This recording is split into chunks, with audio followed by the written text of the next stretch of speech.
దానికి కూడా మనం సిద్ధంగా ఉండాలి.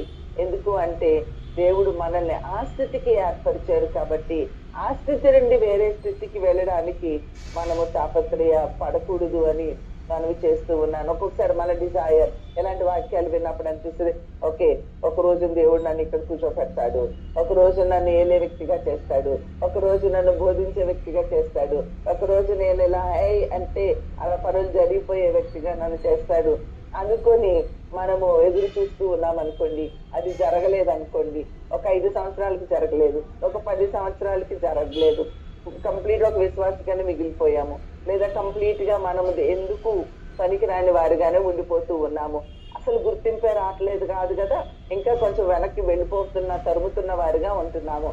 అప్పుడు మన ఓపిక నశించిపోతుంది.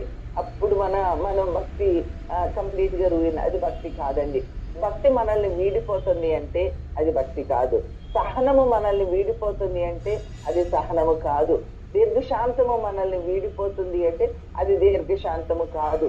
మన యొక్క మంచితనము మనల్ని వీడిపోతుంది అంటే అది మంచితనము కాదు. అది నటన అన్నమాట. ఒక రోజున సహిస్తున్నట్లుగా నటిస్తున్నాము, కానీ కొంతకాలానికి ఆ సహనము మనలో నుంచి పోయింది అంటే దాని అర్థం ఏంటంటే నీవు సహించలేదు, నీవు నటించావు అని అర్థం. ఓకే, కాబట్టి మీరు అర్థం చేసుకోవాలి, నటనా జీవితం కాదు ఇది. అది ఏ జీవితం అయి ఉండాలి?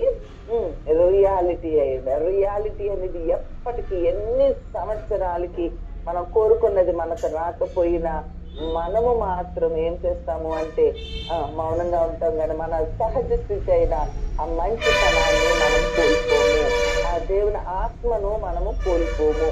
మధ్యలో మనం ఆత్మను కోల్పోతున్నాము, సహనాన్ని కోల్పోతున్నాం. నా ప్రార్థనకి జవాబు రావట్లేదు అని నువ్వు అనుకుంటున్నావు, ఇంత చేశాను ఏం చేశాడు దేవుడు అని నువ్వు అనుకుంటున్నావు అంటే అది నిజమైన భక్తి కాదు.